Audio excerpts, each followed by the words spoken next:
Snap. You're going to stand there? It is because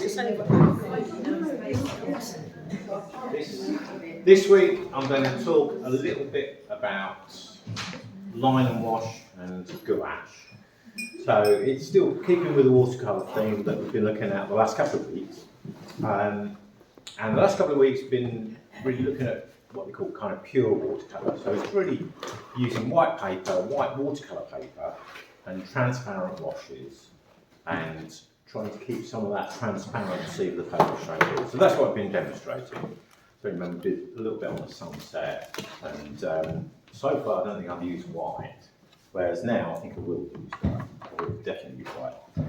So a couple of different things that we could look at. So one is line and wash, and this was the demo this morning. I'm carrying these a little bit in some way. So line and wash is basically using some sort of pen line, and some artists like to use Indian ink, which is a waterproof ink, and a dipper pen, which is, can be really nice. It can get really messy, so I haven't brought that in. Maybe we'll have a look at that another time if you want to have a look at that. But it does, I always end up wearing it, and I tend to get it all over my clothes and everywhere. And also the lids get glued stuff sharp. But that is something that you could do, Indian ink. What I do tend to use, and I thought I'd demonstrate what I do rather than what is quite interesting. I do a lot of line drawings just using a pen, and these are waterproof and fade-proof pens. So this is what I mostly use, and I produce sketches like this. So I'll do this is my take on line and wash really. I don't tend to use a lot of colour, I tend to use pens. So a thin fine liner pen, and then these are brush pens. So these are called Tombos. You get these sort of like nice, it's a very nice quick way of getting tones locked in. So for me these are a really ideal sketching medium. So I always keep a few of these with me, and keep this little sketch pad I keep in my bag. So if I go painting, I can always do a bit of sketching as well as painting. Very lightweight. Next week I'm going to talk about sketchbooks, and if you've got sketchbooks, please bring them in. We'll have a little look at what each other does, how each other keeps sketchbooks. So I'll do a bit more sketchbooks next week. But that's one of the ways I work. And then another slight variation is the same sort of thing again, but using these brown paper pads, which I quite like working on these. A tone pad, exactly the same approach, lines first, and then I've also used a little bit of pastel pencil. So the highlights I've popped in with a pastel pencil. So this was a couple of weeks ago I did this sketch, did that one and that one. I've forgotten where that was somewhere in Essex, which will come to me in a minute, but that's basically what I tend to carry around with me. So that's a little bit on line and wash. As I say, if I was first drawing something, I find the easiest thing, I'll just do a little bit more, use this image for a minute. I quite often start with some little detail in the distance and then work my way out. So this is really a kind of inside out way of drawing. So that little building there has got a tiny little round window there. So I might start with that and then get some of its roof structure in, something like that, and then there's another little bit there. That goes down there, and this wall comes up here. Got a line of windows here, so quite often I'll perhaps pop windows in before I do whole walls.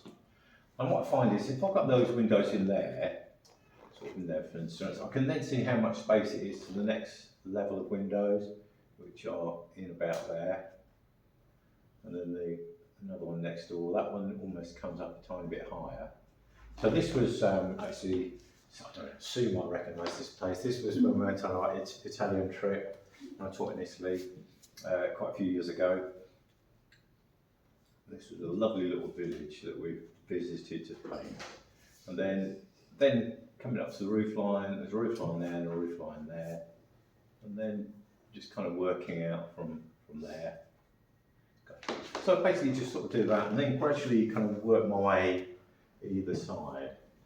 So it's a bit like visually scanning the scene, But instead of going from the bottom to the top, I sort of go from the middle and I'll work out across here, draw pretty much everything I see here, and then I could perhaps go this side and then go up and down.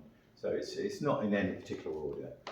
But once I've got all the lines in, and if there was a car, I mean the car, I probably need to draw a couple more buildings before I draw the car, but the car could go in sort of here. This is a bit wobbly because I tend to just do this in a sketch pad that I'm looking down on, which is easier to work with. So that could go in. But once you've got all that, I then use these pens and just get shades of grey, so some bits under there. And this is a very nice quick way of just popping some tone in, some shadows in the windows. And it very quickly fills the drawing out. Much quicker than pencil. It's not going to blot and smudge. And as I say, I can very quickly put some pencil there. Another approach would be just use watercolours. A lot of you have got watercolours. You could a few different brushes here, and you could use colour. So if you wanted to use colour, it's more of a kind of taste thing. A lot of people like to sketch in this way. There's so we could put some, maybe it doesn't have to be like beautiful watercolour washes that we've been trying to suggest we do. Perhaps a shadow on this side. But it's a very quick way of filling out a sketch and livening up a sketch and just suggesting a little bit colour, shadow, tone. It doesn't always have to be very accurate. Sometimes just pop in a bit of colour and just livens the whole thing up. So that's a bit on line and wash. There are other pens available. So as I say, the fine liners, if you want to try one of these, there's some on the windowsill there. I tend to use this one here, a uni pin. That's the make. It's fade proof and waterproof. So once the lines are down and that ink has dried, you can then put colour over the top, and as I've just demonstrated, that will stay put. Other pens you could use, and I've seen some friends of mine like to just draw with an ordinary kind of rollerball pen. Now these lines are going to bleed, so you could put a little bit of ink down, and then you could kind of soften these out, and the actual line itself will melt. As you can see, that ink, soften that line there. Or you could use this as a form of wash. So if you want to do a very quick wash drawing, you could actually just do the whole thing with that. Put a few lines down, soften them out. You keep the lines visible in some areas and melt them away in others. So that, I don't really do that, but I've seen other artists do that, and it can be quite effective. Another kind of pen that I've seen people use is like a permanent marker. So these are spirit. Actually the Tombos are water-based. These are like a spirit-based pen, and these will be waterproof. So I'll put that line down. That is going to stay put. Put more paint over the top of that, like that. The only downside of this is it will come through to the other side. So if you do want to use like a spirit-based pen or a permanent marker, you'll need like a spare sheet of paper underneath if you're working in a sketchbook. Otherwise it's going to go through to the page underneath. But again, that's something you could experiment with. I've been trying that in another sketchbook lately, just to try different mediums out. So they're all sketchbook mediums. So that's line and wash. The other thing I wanted to mention is gouache. So that was a quick demo from this morning. So I've got a few, as I say, I brought a few different things in. That's traditional watercolour I tried to do last week. Showed you a few of these. These are more like, these are watercolour mixed with white. And effectively, that's what gouache is. It's watercolour where you've used white pigment as well. Sometimes it's referred to as body colour. And if you look at somebody like Turner, his sketches, some of them, not all, but some of them are like on a pale blue paper, and he's used traditional watercolour washes, but he's also mixed white with the colour, so that it stands out. And he's perhaps worked on a tone, well, he has worked on in some cases worked on a tone paper.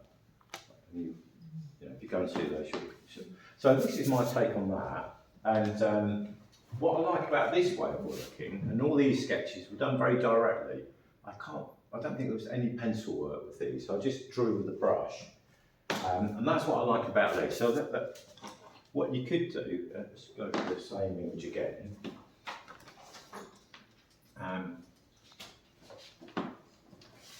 So gouache is as I say, it's like a water-based opaque medium. And this was really the first kind of watercolour I came across. I think when I was younger, I came across a book in the library about gouache when I was about 13. And to me, they were like good quality powder paints or poster paints. At school, we just used to have powder paints. But these were like nicely made ones. So this is quite nice because I'm a lot freer to draw with a brush with this than I would be with watercolour, because I can make some alterations. So that could be that building. Let's go a little bit darker. And if you're not confident of drawing with a brush, this is quite a good place to learn and to practice. Rather than go straight into oils or acrylics, make that a bit darker. So you can just get used to just popping in areas of light and dark, perhaps more shadow here. The advantage of this over oils is that it's going to dry a bit quicker. Plus it's a lot more lighter. You can work this in a sketchbook or something else. And then I can just pop a few, let that dry, ideally, but I could then just pop some windows in. And you can see you can very quickly get some effective looks. Just go a little bit lighter. The white I tend to use straight out the tube if I can. Can you spread that like you would a watercolour, or is it more fixed?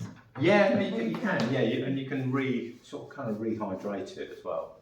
You can get some lighter areas in like that.